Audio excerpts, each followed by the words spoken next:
causes the failure, and also about the multilayer polymer types. The second part is all about the residual stress determination, where I will describe the methodology.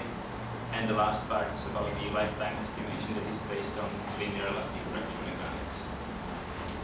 Lifetime of polymer pipes. So the lifetime of polymer pipes is usually estimated by hydrostatic pressure test when part of a pipe is loaded by internal pressure and time to failure is recorded. The time to failure depends on the level of stress, and the results are usually plotted as a logarithm of stress versus logarithm of time to failure. Here you can see, or you can distinguish the three main regions depending on the different image mechanisms. I will only talk about the second one,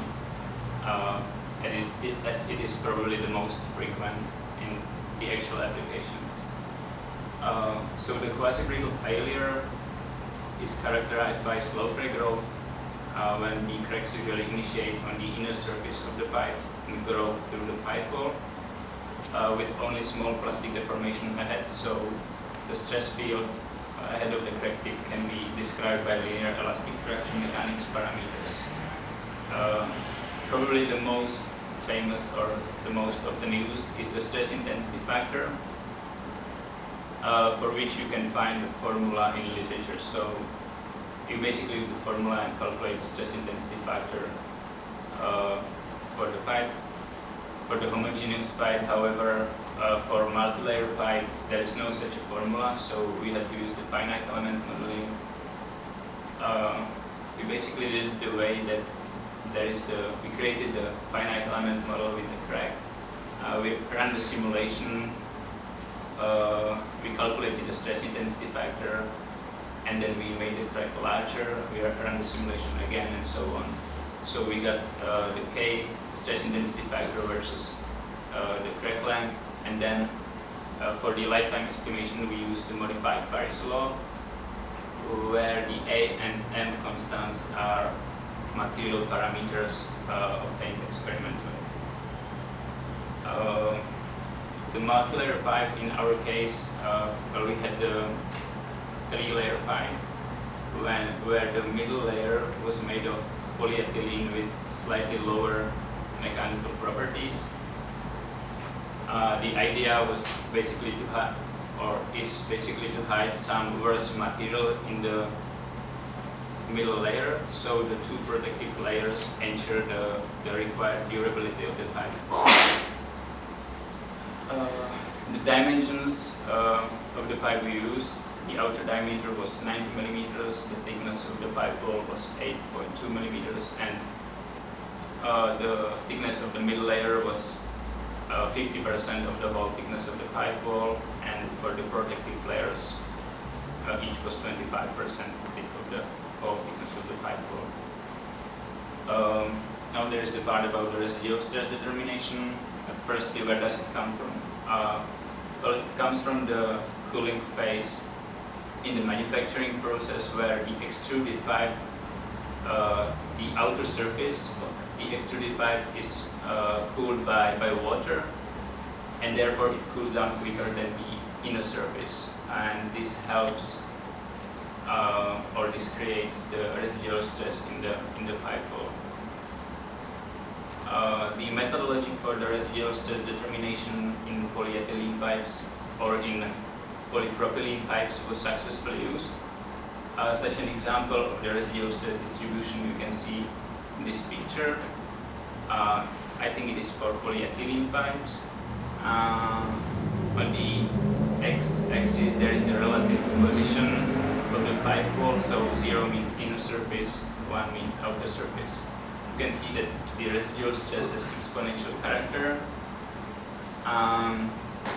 and what's important is that on the inner surface the residual stress is actually tensile, and as I said, the cracks usually initiate on the inner surface.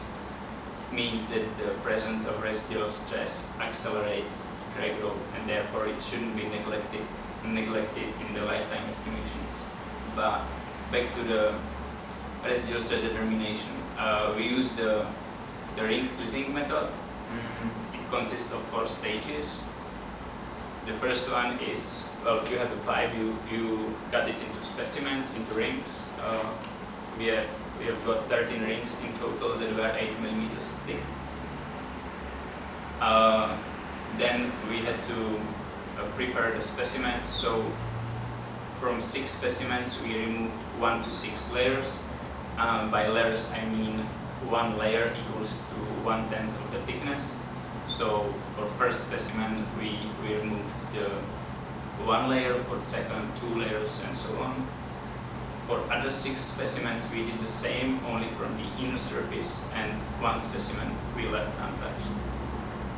Then there is the slitting and measuring part, that for every ring we cut out a segment of 120 degrees. Then the residual stress could reveal and deform the actual ring. We waited for 14 days, and then we measured the outer surface of every ring. So we got the deformation, and then we used the theory of curved beam member. So basically we calculated the moment that would cause such a deformation that we measured, and out of this moment we obtained the residual stress distribution in the pipe wall. Here are the actual results. You can see that the function of the distribution is different than in the homogeneous pipes. It's not exponential. It's sort of a piecewise linear function. It is caused by the different material that was used in the middle layer. We used this distribution in the finite element modeling to see what's the actual effect of the residual stress on the lifetime of multilayer pipes. So we are heading to the last part of the presentation. As I said, we used finite element modeling for the stress intensity factor calculation. This is the actual model we used. Here is the crack in the detail. The material models were linear elastic. The modulus for the protective layers was actually measured as 274 megapascals. On the other hand, for the middle layer, it was only expected to be 219. We didn't have the actual data. We applied 2 types of loading. The first one was internal pressure, and the second one was the actual residual stress distribution that we calculated. Here are the results of the stress intensity factor. We calculated it for 2 levels of loading, 4 and 10 megapascals of loop stress, and with and without residual stress, so 4 in total. What you can see is that this top curve is for only the loop stress level of 10 megapascals, and the one right underneath is for vice versa. The one at the underneath is only with the loop stress, and the one on top is actually with the residual stress. So you can see the difference, what the presence of residual stress actually causes on the stress intensity factor values. One would say that the difference is not that big, right? But you will see in the lifetimes. The results are here.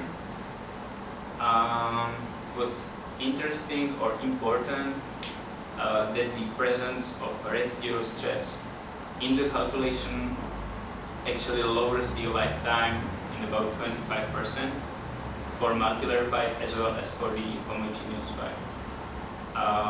So it means that it shouldn't be neglected in the lifetime prediction, otherwise you wouldn't be on the conservative side. The other comparison you can make is that the expected lifetime for homogeneous pipe was more than 100 years, and for multilayer pipes it was 45% lower. Well, the difference is quite big, but we have to keep in mind that for the middle layer, the modulus was only estimated, and it's not probably that different in comparison with the protective layers. So we can also say that we are on the conservative side. And one important note is that the estimated times correspond only to the slow regrowth stage. The time to crack initiation is not included. To summarize my talk, well, the methodology, the ring slitting method, proved to be applicable on the multilayer pipes. We used it, let's say, successfully.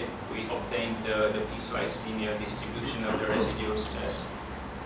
Then we use it in the finite element model to see what's the effect on the stress intensity factor values, out of which we estimated the lifetime by using the modified Paris law. And the important conclusion is that, well, the residual stress shouldn't be neglected in the lifetime predictions. That's all from me. If you have any questions, feel free to ask. Thank you for watching. Thank you. Now we have time for discussion. Are there any questions? Yes? Maybe just one, I might have missed it, but what is the application of this type of pipes? Well, they are used for the water and also gas distribution, so they are pretty much everywhere in every city. Okay. Yes? Just a quick one. What is the orientation of the crack? Is it along the pipe or is it circumferential? It's always along the Along pipe. the pipe.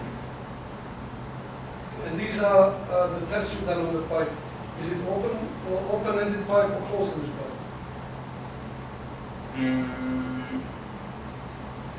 You mean the residual stress determination, this one? Or what test you mean? The test, fracture static fracture test that you have, let's say, with the pressure applied inside to failure. Are these, what kind of tests are these? Well, we only did the test with the rings. We didn't. So these tests were not done by you? No, these pictures are actually from the literature. Okay. Okay. Last comment from my side regarding the crack that you assume in your analysis. Have you considered the possibility of non-circular crack shape, or are you? Yeah. Well, the shape is actually elliptical or semi-elliptical, Okay. and we considered the semi-elliptical crack shape actually. I'm not sure if it is notable from here, but this is not a circle. Okay. It's an ellipse. Okay, thanks again for your presentation.